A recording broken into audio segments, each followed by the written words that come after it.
Assalamu alaikum, namaskar, sastrikal, shalom. May the peace and blessings of Almighty God be with us all. My name is Aleem Kader Baksh, welcoming you to Interfaith Reflections, a Caribbean TV production. This is the day God has given us. May we have a beautiful night.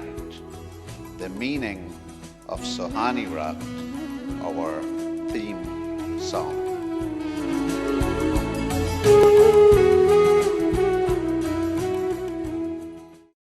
Assalamu alaikum.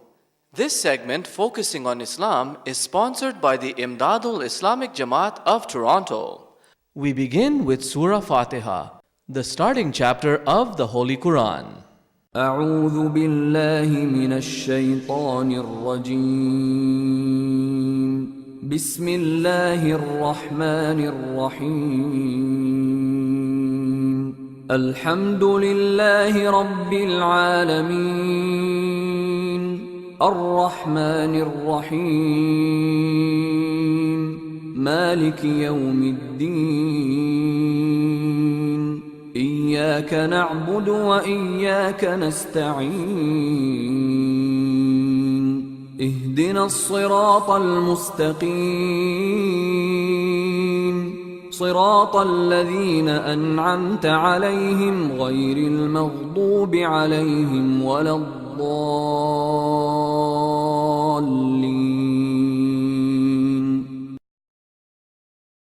Interfaith Reflections now joins with Ustad Umar Ali Khan as he pursues the question, why do men get beautiful women in paradise and what will women get?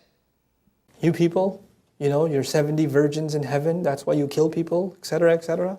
Does Quran mention beautiful spouses in paradise? Yes, he does. There's no hiding from it. And actually, when I was in my exploring religion phase, this is one of the things that I couldn't answer for myself. Why does God mention this? And actually, of course, none of you sisters have this question, but you know sisters that have this question.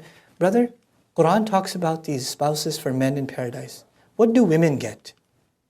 None of you have that question, of course, because you know someone who does, right? So I'm just talking to that someone. You can tell them about their confusion when we're done with this discussion, because never has a sister come to me and said, I have this problem. She says, my cousin, my friend, there's a sister I know who was asking me, and I was wondering how I could answer her.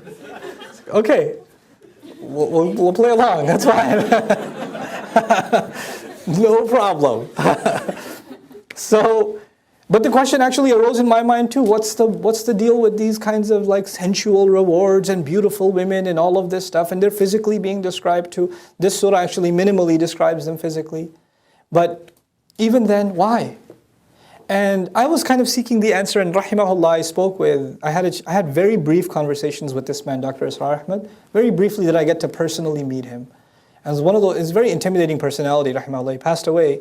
And he was actually visiting New York, and he's sitting there, and the first time I saw him without his hat on, sitting on the couch, and one of the uncles, he's sitting there, and he's lost in thought. He had like Pat Riley slick hair back, and I was like, yeah, that's scary.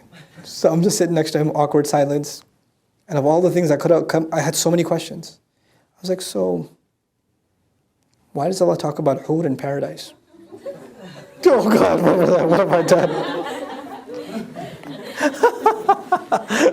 That's all he knew of me. Okay. So he tells me something. This is his own insight, but I found it profound. He said that he said it from one perspective, and then actually an elder that I love and respect a lot, again in New York, and shared with me another perspective, piece of wisdom that it satisfied me at least. I don't know if it'll satisfy you, but I'll share what I found to be satisfying to me. He said, young men in a society that are exposed to fahsha all the time. The thing that the Prophet fears for his ummah is shamelessness the most. And our religion, compared to any other, is the most conservative and the most restricting when it comes to interactions between men and women. From dress code, to the kinds of conversations you can have, to khalwa, to being alone with a non-mahram, to the settings and gatherings and things like that. It has the most restrictions. After all, you guys haven't gone through it, but if you get a chance, go back to the recordings and go through Surah An-Nur.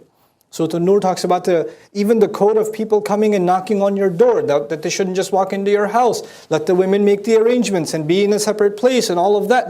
There's a proper code, and so much so that there are hours of the day where your children can't walk into the bedroom. They have to knock outside. You have to have code put in your home for gender interaction. It's pretty amazing stuff. How boys after a certain age or kids after a certain age can't share a blanket. They can't even share a blanket with each other. There's so many incredible restrictions about this stuff. There's so many precautions about this stuff in our religion. It's kind of something to wonder about. And then the exact opposite is described in Jannah. Right? This is a young man, he's got no restrictions, he's got beautiful spouses and this and that, and they're this beautiful and that beautiful, and their attributes are being described. And Dr. Saab rahimahullah said, this is precisely why. This young man is going to go to college and he's going to keep his eyes low, and there's going to be a girl barely dressed. He's going to say, hey, how you doing? And he's not going to look back. He didn't say it that way, but he's not going to look back, and he's going to say, Allah has better for me. No, Allah has better for me. Allah has better for me. And he's just going to keep himself safe. Even though his raging hormones inside are asking him to, his eyes are begging to look. His curiosity is begging. The opportunity is there, the freedom is there, the youth is there, the energy is there, the looks are there, everything is there for him, but he says, no, I'm going to hold back, I'm not going to do it. I'm not going to even take one step in that direction. Allah has better for me. Assalamu alaikum and welcome to the Imdadul Islamic Center located at 26 LePage Court in North York. Programs at the center are as follows. Arabic classes for all ages free of charge.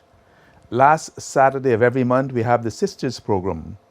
First Sunday of every month is Feed the Homeless. We have a not-for-profit bookstore available, and we have a food bank for the needy. We also have social support services free of charge at the center. For information concerning the center, you may call 416-636-0044. For information concerning funeral arrangements and burial plots, you may contact our Treasurer Abdurrahman at 905-303-8954. Jazakallah. May Allah bless each and every one of you and your families.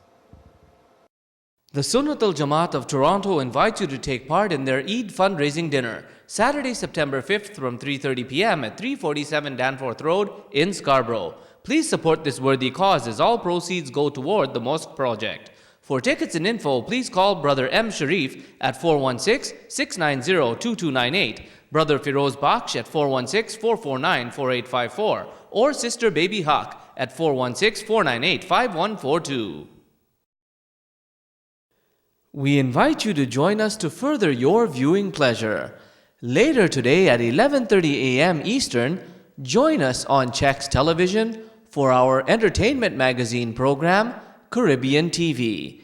And if you have liked today's episode of Interfaith Reflections, you can watch it again online anytime through youtube.com/interfaithreflection. Interfaith Reflections now continues with Ustad Umar Ali Khan as he explores the question of why do men get beautiful women in paradise and what will women get? All his friends are heading in that direction and he doesn't. And then Allah, it's only a matter of Allah's brilliant justice that in Jannah, the drinks that we were forbidden, He offers. The joys we denied ourselves, Allah offers and says, look how you held yourself back. Here you go. Enjoy. Go ahead. I've opened that door for you. So it's actually the reversal of the same restrictions Allah has put on us in this dunya. That's why haya is so important here. You want to party in Jannah, you better watch your haya here. Allah doesn't deny that we have temptations. He doesn't deny that we have thoughts. He doesn't deny that, waswasa comes to us all the time. Read psychology on on how many times men think about these things in a day, the average man. You can't deny this, that it's there. That Allah put it inside us. زُيِّنَ لِلنَّاسِ حُبُّ الشَّهَوَاتِ مِنَ النِّسَاءِ, number one. But Allah will allow that to be exercised in Jannah in this way. Now, the second issue is Allah described this for men. How come He didn't describe such a thing equivalent for women? We get multiple wives. How come they don't have multiple husbands, etc., etc.? If you want to be really crude about it. So, this was another bit of wisdom. It was actually, I was asked to do an experiment at Sunday school. I was asked to conduct an experiment. It was an experiment with a bunch of teenage boys and a bunch of teenage girls.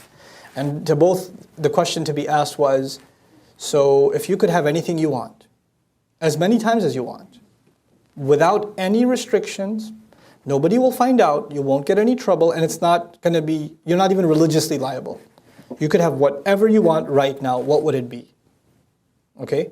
What would it be? And so like about 100 boys are being asked that are teens, and 100 girls are being asked that are teens. The boys have an ijma' in the ummah. There's no variation. I mean, other than spelling errors, there's no diversity in the answers. The interesting response actually comes from the girls. And by the way, the boys saying that, it confirms what Allah Himself said, subhanahu wa ta'ala. زُيِّنَ لِلنَّاسِ حُبُّ الشَّهَوَاتِ مِنَ النِّسَاءِ. Men were programmed with desire for women. Allah beautified it in them. Done. It's just proof of that. The girls were the interesting answers. Can we have 5 more minutes? Just a couple more minutes. Just two more minutes. They hand you the paper. No, can I have it back? Can I have it back? I just thought of something else. Crossing it over again. And then multiple answers. I can't think of one thing. My favorite answer that was given by multiple sisters, not all of them, but multiple. It depends.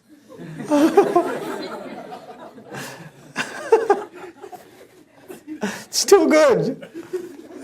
It's too good. Others, I just want to be with my mom. Some said a pony. So all kinds of answers. The man I love. I got all kinds of, but it wasn't one answer. The point is, it wasn't one answer. Allah Azza wa Jal made us emotionally monochrome. We're just one way. Overwhelmingly. I mean, there are unique individuals that love books more than they love women, or, there are those.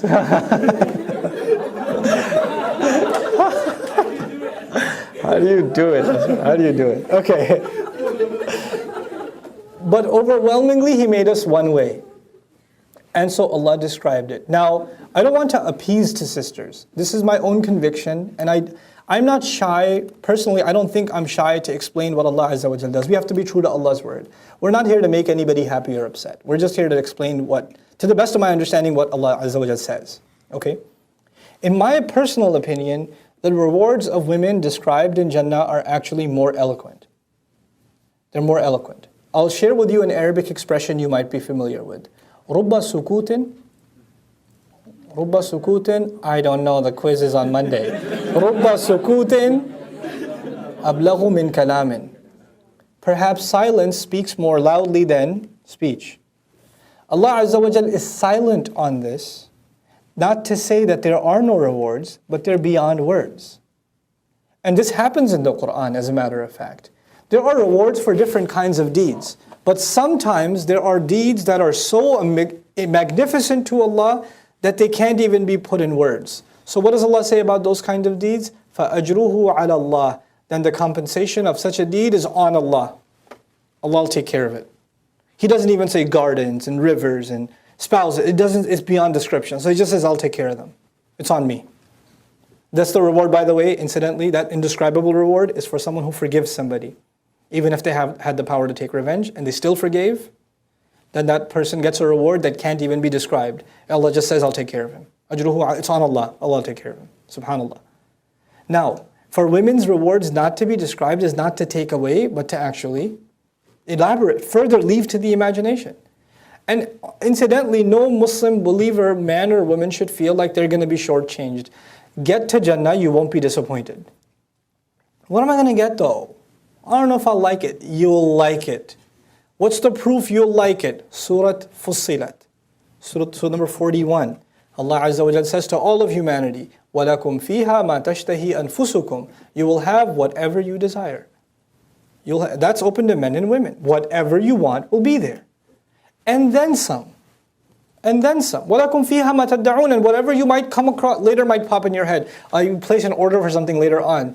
Oh, wait, but I wanted that too. Fine, you can have that too. You can't just, it's not like you already placed the order, it's non-refundable. You're stuck with it. No, you can change your order. You can order something else. Great. That door is open to both men and to women.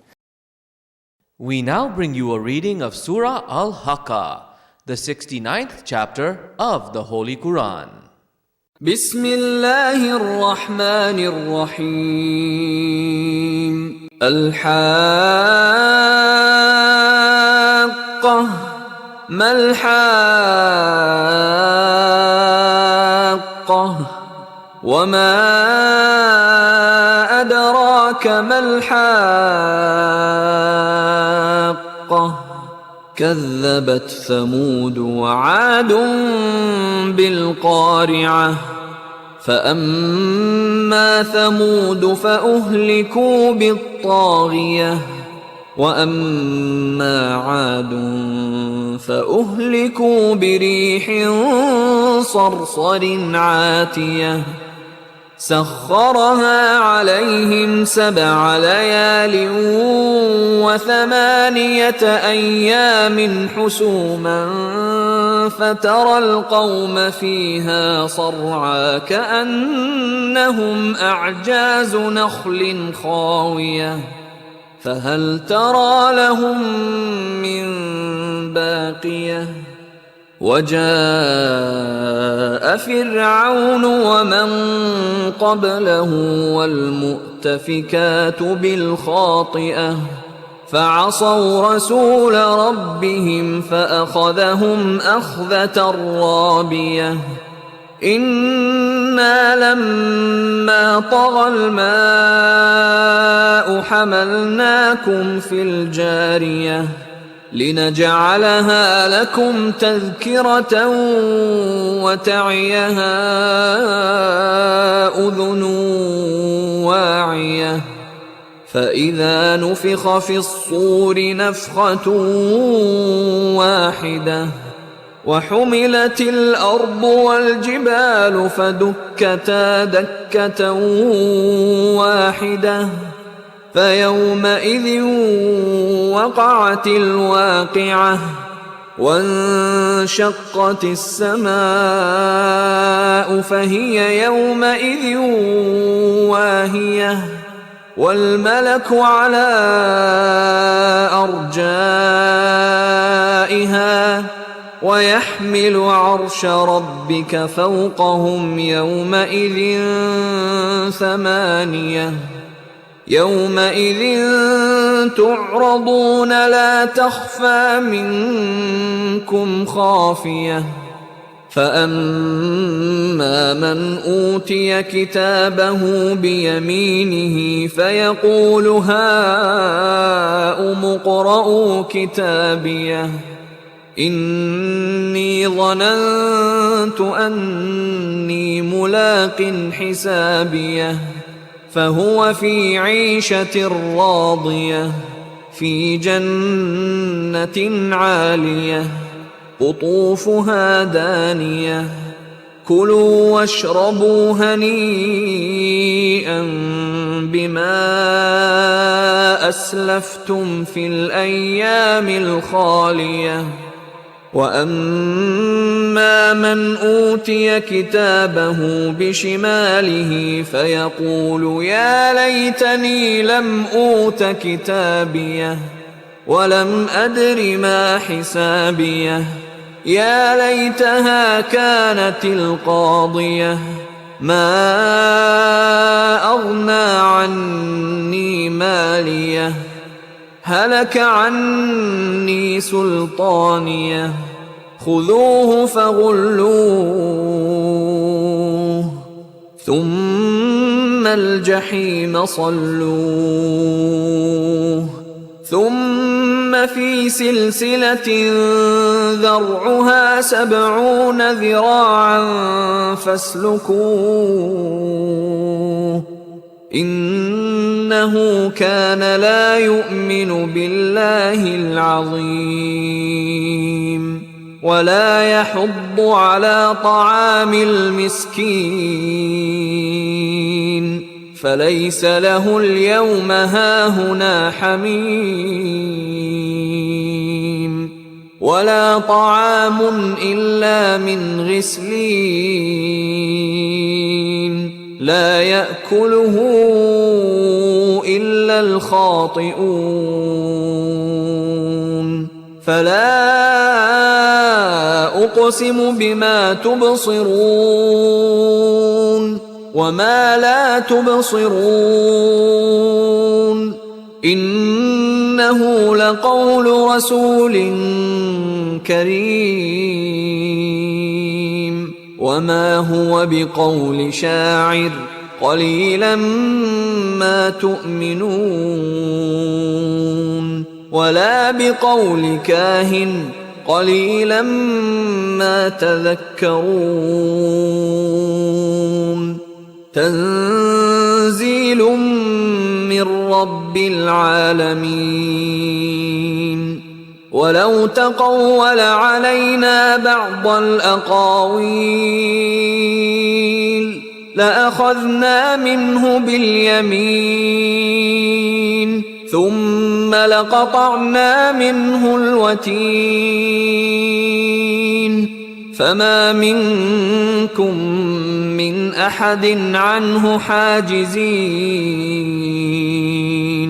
وإنه لتذكرة للمتقين وإنا لنعلم أن منكم مكذبين وإنه لحسرة على الكافرين وإنه لحق اليقين فسبح باسم ربك العظيم.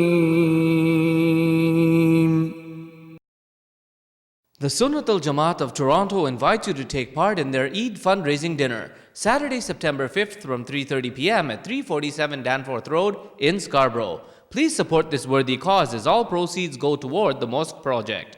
For tickets and info, please call Brother M. Sharif at 416-690-2298, Brother Firoz Baksh at 416-449-4854, or Sister Baby Haq at 416-498-5142.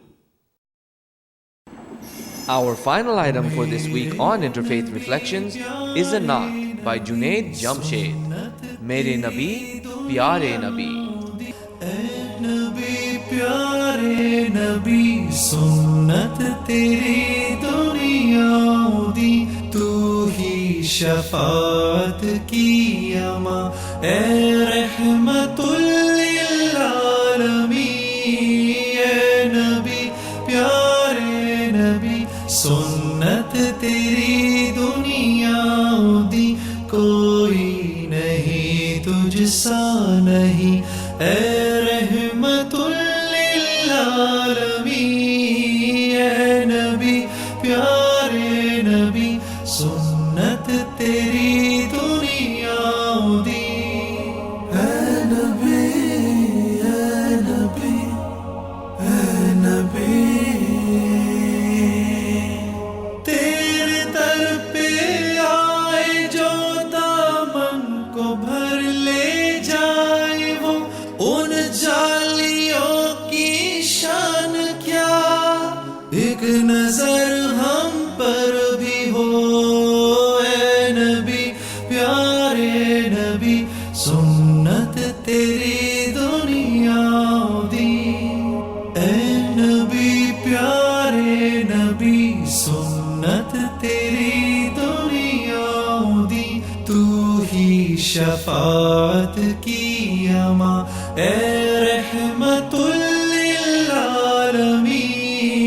اے نبی پیارے نبی سنت تیری دنیا دی کوئی نہیں اے رحمت للعالمین، اے نبی پیارے نبی، سنت تیری دنیا دی، اے نبی، اے نبی، اے نبی۔ باتیں صبا ان کو بتا، اس درد کی ہے کیا دوا، میں تو مریض عشق ہوں، دے گی شفا ان کی عطا، اے نبی پیارے نبی، سنت تیری دنیا دی، میرے نبی پیارے نبی، سنت تیری دنیا دی، تو ہی شفاعت کی اما، اے رحمت للعالمین، اے نبی پیارے نبی، سنت تیری دنیا دی، کوئی نہیں تجھ سا نہیں، اے رحمت للعالمین، اے نبی پیارے نبی، سنت تیری دنیا دی، اے نبی، اے نبی، اے نبی۔ دیکھ لے مجھ کو ذرا، تیرے در پہ ہوں کھڑا، تیرے عشق میں رہوں رات دن، میری ہے بس یہ دعا، اے نبی پیارے نبی، میرے نبی پیارے نبی، سنت تیری دنیا دی، اے نبی پیارے نبی، تو ہی شفاعت کی اما، اے رحمت للعالمین، اے نبی پیارے نبی، سنت تیری دنیا دی، تو ہی شفاعت کی اما، اے رحمت للعالمین، اے نبی پیارے نبی، سنت تیری دنیا دی، کوئی نہیں تجھ سا نہیں، اے رحمت للعالمین، اے نبی پیارے نبی، سنت تیری دنیا دی، اے نبی، اے نبی، اے نبی۔ تیرے در پہ آئے جو دامن کو بھر لے جائے، وہ ان جالیوں کی شان کیا، ایک نظر ہم پر بھی ہو، اے نبی پیارے نبی، سنت تیری دنیا دی، اے We have come to the end of today's program. Interfaith Reflections and the Imdadul President and Jamaat send darood to our Holy Prophet Muhammad, peace be upon him, and salams to all of our brothers and sisters.